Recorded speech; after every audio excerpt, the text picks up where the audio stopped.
This Torah class is brought to you by TorahAnytime.com. Okay, good morning. We're now starting a new siman, Shin Mem, a very interesting siman. It's sort of also another sort of miscellaneous type of siman. The title is Kamadinim Dvarim Ha'asurim B'Shabbos Ke'ein Toldos Me'ovis. Okay. Also, little Sa'ara Eitziparnov. You're not allowed to remove hair or nails bein biyad bein b'kli. So you can't pull out a hair on Shabbos. You can't pick a nail either with your hand or with the kli, with the proper nail clipper. Bein la'atzma, whether you're trimming your own nails or pulling out your own hair. Bein la'acherim, or for other people. V'chayev al shtei sa'aros. And the chiyuv min ha'Torah is if you pull out two hairs. Now let's just do the Mishnah Berurah till there. Bein biyad v'uadin b'shinov. It doesn't mean only hands, but it means also not using a kli. So you could use teeth as well. That would also be caught by this. Bein b'kli. After machaba hishva yad lekli. Even though the machaba equates the two, both are prohibited. Hurak le'isur. That is just to tell me that it's also. To bekulon yesh isa. Avol inin chiyuva, but for there to be a chiyuv min Torah, yesh chiluk b'neim. There's a difference between kli and yad. To biyad potter b'chol gavni. It's also midrabanan, but you're potter min Torah if you pull out hair with your hands, or with your, or you trim or you pick your nails with your hands or with your teeth or something like that. Because that's not the normal way of doing it.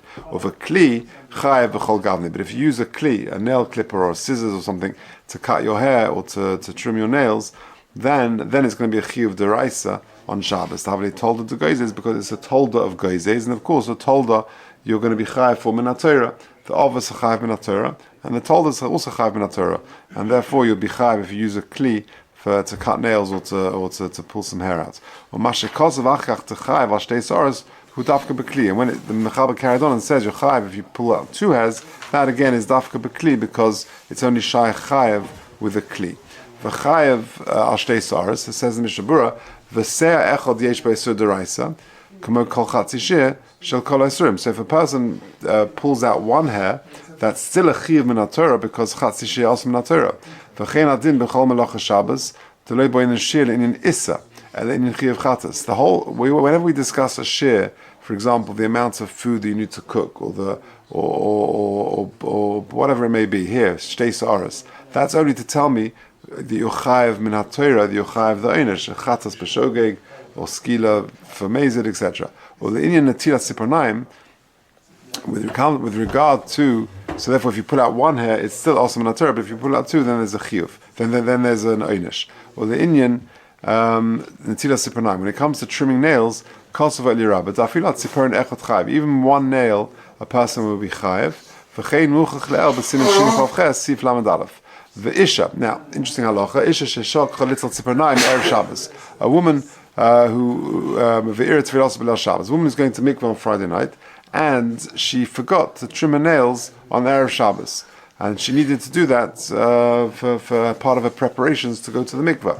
Masik hamogen avram shetoimer lo'evet gilulim little biyad. The best thing, what can she do now? Because now it's Friday night, it's Shabbos, so she can't trim her nails anymore. So what should she do? So says the Magen Avram, she should tell a non-Jewish person, little biyad, that if she could trim her nails, but not with kli biyad, davish shvus to shvus b'mokum mitzvah. I.e., trimming your nails with biyad is itself a drabonon, and to tell the non-Jewish person to do it is a drabonon. So it's a shvus to shvus, b'mokum mitzvah, i.e., to make sure there's no chatzitza that she can go to the mikvah. V'mi yefshe biyad, and if it's not possible to do it with your hands, muta al yodei afilu b'kli. The Magen Avram says it's actually allowed even to use a kli. So that means you're allowed to say samir la'akum to do a deraisa. If there's no non-Jewish person there, what we do is we allow her to sort of clean her under her nails very thoroughly, just to make sure that there's no dirt there. So again, just to summarize, cutting nails or pulling out hair on Shabbos is asa. If you do it with a kli, then it's asa min Torah. If you do it biyad or with a shino, with your teeth or something like that, nails, it's a drabonon. The shiur is, even if you pull out one hair, that's also min Torah, but the shiur for chiyuv in terms of Einish is going to be Shtei Saras.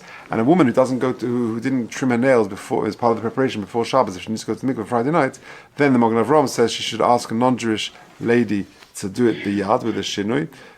Then it's shvus mark mitzvah which we allow.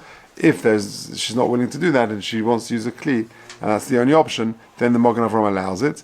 But he says if there's no non-Jewish person around, then we allow her to actually not trim her nails, which is a chiddush, and rather she just cleans underneath the nails. That's the reason why she does the nails, because there might be a chatzitza there might be some dirt underneath the nail which is caught there, and that's why we make her trim her nails. So we just allow her to just wash and clean very carefully under the nails to make sure there's no dirt there and no chatzitza.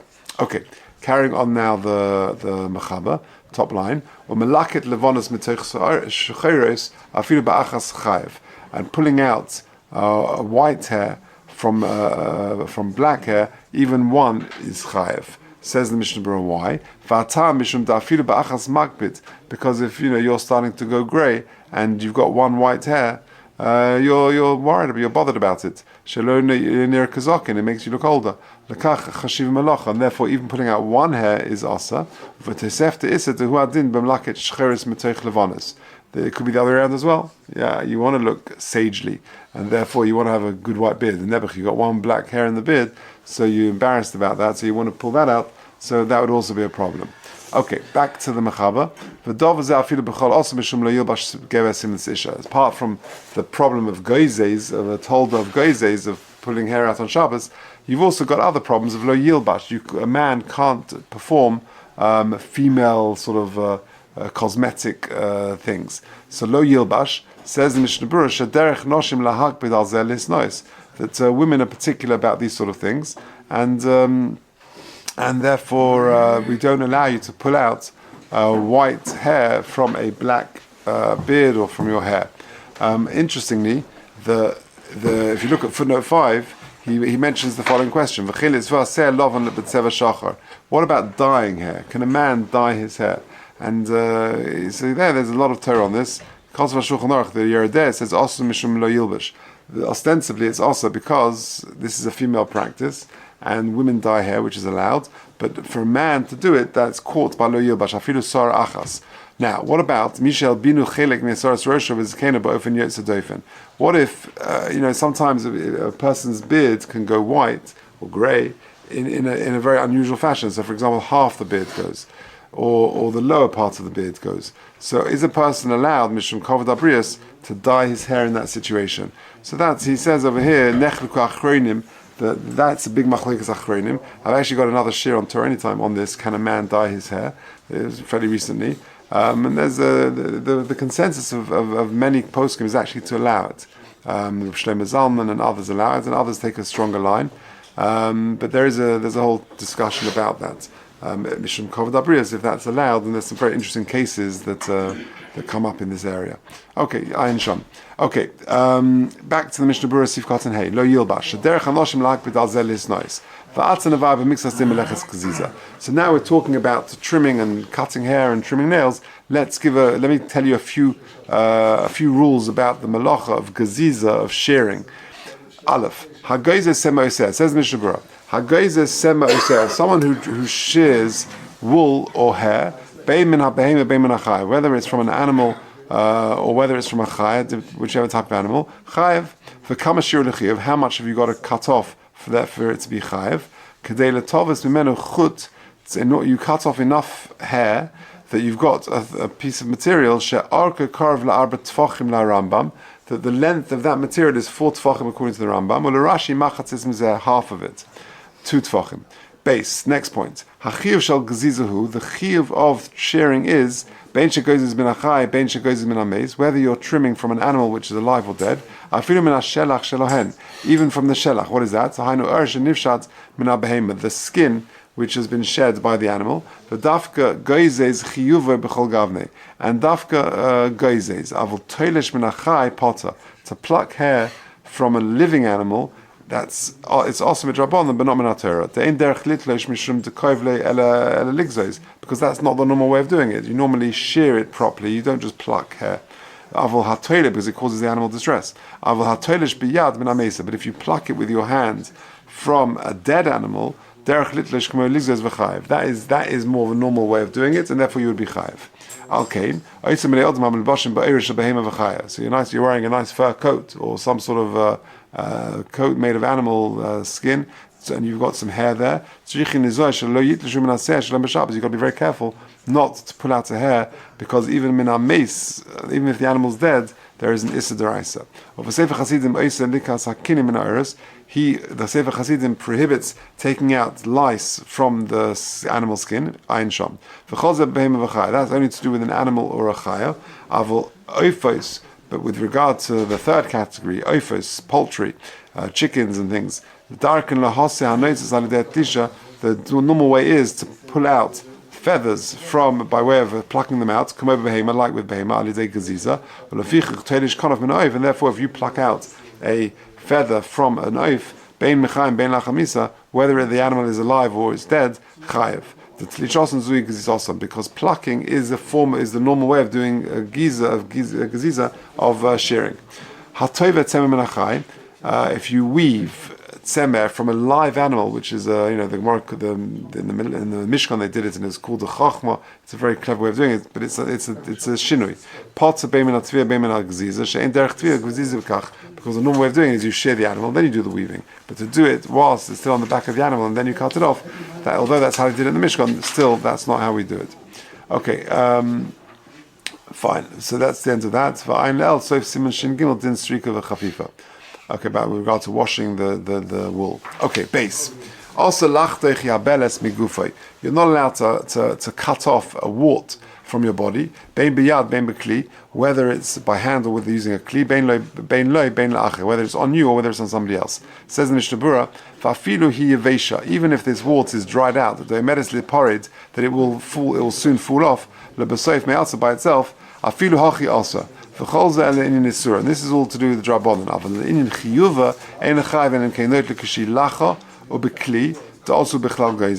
To cut off a wart on Shabbos, to be over this deraisa, the wart has to be still moist, and you use a kli, some sort of implement, because that's going to be included in goizes.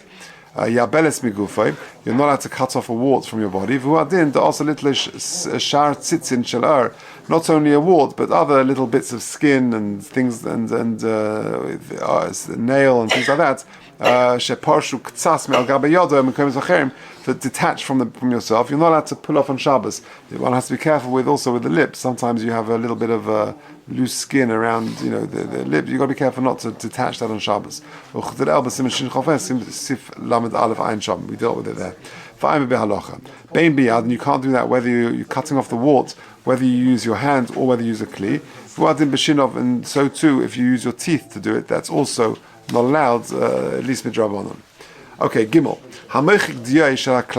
A person rubs out ink from parchment, or he rubs out wax from a ledger which is sort of fallen on some parchments. Imagine, you've got the sofa writing there, or the bookkeeper writing, and there's a wax candle, and he's writing, a bit of wax falls on the parchment, and you want to pull it off. You've got a problem of moichik here.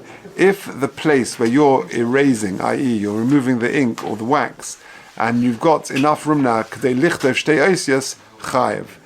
going to be chayev. Okay, let's see the Mishnah Berurah. Bein biyad. Sorry, Sif Cotton Test. Hamoichik diyay. Certainly, if you've got two letters written on some parchment and you erase that because they weren't written properly, in order that you can write two more letters properly, in that place, that is exactly the definition of moichik. You're erasing a space of two letters so that you can write two letters. That is moichik min haTorah. Shala klaf. So this is ink that falls on a parchment. In those days they would write on klaf, on parchment, and of course nowadays even on paper or anything else. Writing on a computer is not ksiv min haTorah. That's just sort of that's not proper. That's to do with the refresh rate on the screen. That's not proper writing. But writing on a cloth or on paper is awesome not Torah. Even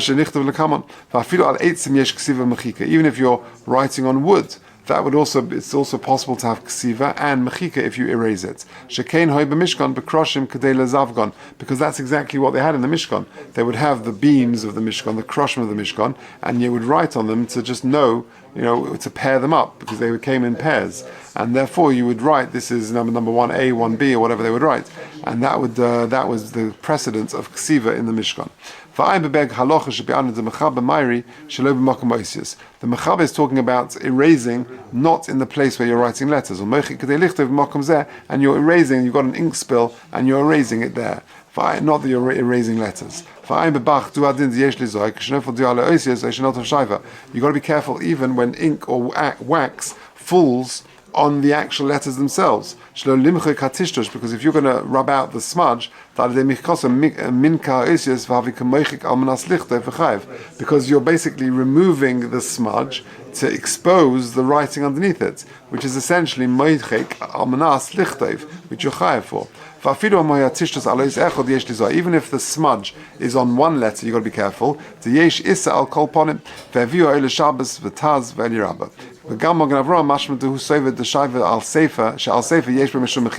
That erasing wax from a sefer is also a problem of mechika. Some fat, some animal fat. Now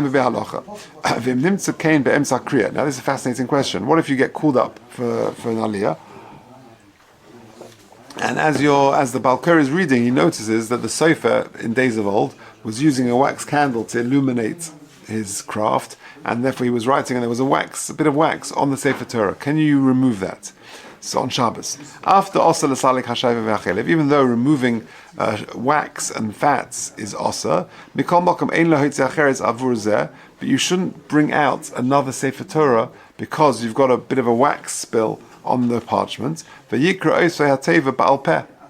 Rather, you should just read, because it's covering up the word, but just read that word ba'al peh. Yossi, you ever had that as a Golker? Any wax ever on top of a thing? No.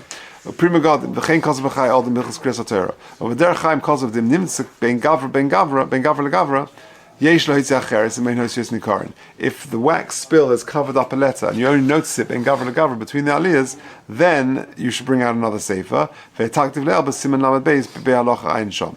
Okay. Or you find the Shaiva ala Pinkus on a ledger. Says the Mishnah Berurah, Hainu Shedarkon. Because in those days they would cover their ledgers b'shayva k'dei lirshim olav ve'im nafal eza tishtu shayva aladaf or mechak hashayva alyon k'dei sheyuchel lirshim. You want to remove the top one to expose the bottom one. Ala shayva k'dei chayv mishum moichek. Okay, just two more simonim. So if you do it shtei oisius, if you remove enough space that you can write shtei oisius, that is a problem of moichek. Says the Mishnah Berurah Yud Beis, v'al pochas mikein, but less than that, gam kein yesh issa, and it's enough kaminal in chiyuv chatzas. Chayiv, there would be a chiyuv. Says the Mishnah Berurah, v'husha kavanosa beis hamachika she'ei royu eima sheyir zelichtov shtei oisius. So long as your intention was to write two letters, that's always the shir. V'loi bo'in she'is chav nichtov b'Shabbos, v'chein b'choisa b'soisa amanas livnois, that's always the share. Nafal diyoy, if ink falls, oisha davalach ala sefer, or other wet things falls on a sefer, al yilachachenu b'lsheno. Don't lick it off with your tongue. Or wash it with water because that's a problem of moichik.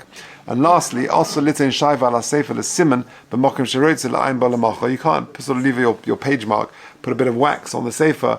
That I remember where I'm up to in my sefer. Mechashash meiruach, because it could be a problem of meiruach, of spreading, of memarech, of putting wax on like a bit of cream and things like that on a piece of paper as a bookmark. That is not allowed.